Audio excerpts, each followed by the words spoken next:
يا سيدي نعطيوك بعض الاخطاء اللي خصك تفادى من بعد البكالوريا وشي نصائح. حنا سيدي غادي ندخلوا نيشان في الموضوع بلا مقدمات بلا والو. اول حاجه خاصك دير هي دير لايك وفولو وتصلي على نبينا محمد عليه افضل الصلوات واعطيني معاك دماغك مزيان. واول حاجه خاصك تعرف بان الحياه قبل الباك راه ماشي هي الحياه من بعد الباك، حيت داك الشخص اللي كنتي عليه قبل الباك راه غادي يتبدل بزاف، غادي يتبدلوا فيك بزاف د الحوايج، بحال مثلا اصدقاء ديالك غادي يتبدلوا، طريقه التفكير ديالك غادي تبدل، غتولي تفكر في مستقبلك بزاف، وحتى العقليه ديالك غادي تبدل، يعني غادي تولي انسان ناضج شويه. وما نساوش ايضا غادي تولي تحس بالمسؤوليه بزاف وزيد وزيد وزيد. ونبداو باول حاجه هي النقاط. كاينين بعض الاشخاص انه تدمر حياته بمجرد انه كيجيب نقطه مثلا فحال 10 11 ولا 12 نقطه كتكون طايحه شويه، كيحس بانه صافي حياته ضاعت وما بقى فيها والو. فهنا كدير واحد الخطا كبير، خاصك تعرف بانك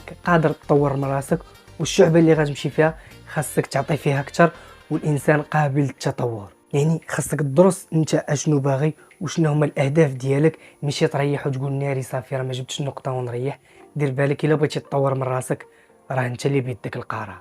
والنقطه يمكن تكون معيار في حوايج، ولكن في شي حوايج راه تقدر انت تستافد منهم وتعطي فيهم اكثر الا مشيتي بحثتي وقلبتي وطورتي من راسك. وثاني نصيحه هي الافاق. فهنا غادي نقول هضره مهمه لحقاش هذه كنهضر منها من التجربه ديالي الشخصيه. دير في بالك انك خصك تختار الشعبه اللي انت غادي تعطي فيها وعندك مؤهلات باش تقدر انك تساير الشعبه، ماشي تمشي دير شي شعبه مثلا دارها صاحبي راه عشيري غادي نمشي ندير انا ديك الشعبه. علاش؟ حيت اختارها صاحبي.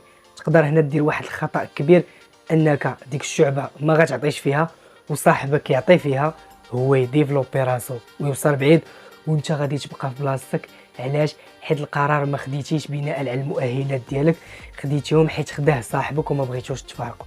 هذا الخطا انا درته والحمد لله تفاديته من بعد. يا سيدي سير اختار الشعبه اللي انت شخصيا مقتنع بها وغتعطي فيها، وما تسوقش الافاق ديالها المستقبليه ولا شنو الصالير اللي فيها ولا كذا، ما تسوقش لداكشي. خاصك تعرف بان الحياه فهي كتغير. تقدر مثلا تمشي تفكر في شي شعبه حيت فيها الصالير بزاف وديك الشعبه ما تبقاش. راك عارف حنا الحياه دابا متغيره مع الذكاء الاصطناعي، يعني تقدر شي خدمه اي لحظه ما تبقاش، كيف ما كانوا بزاف الخدامي في القدام راه دابا ما بقاوش ومن بعد غيوليو خدامي جداد. دونك سير اختار الشعبه اللي انت مقتنع بها وغادي تعطي فيها مزيان، ماشي تختار شعبه ديال شي صاحبك ولا شي حد ولا حيت قالوا ليا وقلنا لهم. وثالث نصيحه اللي هي مهمه بزاف، حط الاهداف ديالك. كيفاش يا سيدي؟ هو انني نحط اهداف رئيسيه، يعني هدف رئيسي، ونحط اهداف ثانويه باش يا سيدي داك الهدف الرئيسي اللي انت كنتي حاط في بالك ما صدقش ليك ولا ما يسرش فيه الله، تكون بعدا دير احتياط ديالك وحاط اهداف ثانويه. ورابع حاجه هي حاول تطور راسك وخاصه في جانب اللغه. خاصك تعرف ان من بعد الباك فالقرايه ديال اللغه العربيه ما كتبقاش، كيولي كلشي فرنسي. انا كنهضر على الناس اللي تيقراو باللغه العربيه، يعني الحياه من ورا الباك راه كتولي كلها فرنسي. يعني حاول تمشي تقرا فرنسي، وإلا كنتي نتايا انتريسي وباغي تقرا زيد حتى اللغه الانجليزيه فراه غادي تنفعك بزاف. واي حاجه زدتيها ديرها في بالك راه غتنفعك سوا دابا سوا من هنا لقدام. خامس نصيحه واللي هي مهمه بزاف واللي هي الاخيره، ما بغيتش نطول عليكم بقى عليكم بالنصائح، المهم انا حاولت نعطيكم اللي مهمين واساسيين اللي من بعد الباك. وهذه النصيحه هذه هي انك خصك تاخذ المعلومات الكافيه على الجامعات والمدارس والسونطرات، يعني اي مدرسه غادي تمشي لها خصك تاخذ المعلومات الكافيه وما تسوقش الناس اللي بدا لك لا سير دير لا فاكره مزيانه لا راه السونطر مزيان.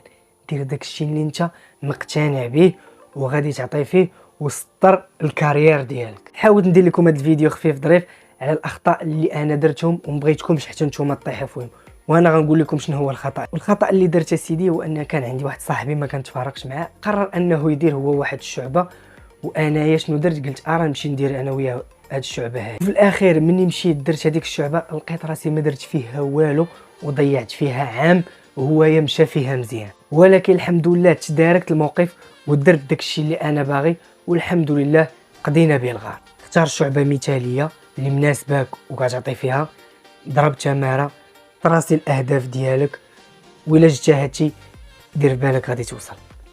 والله يوفق الجميع.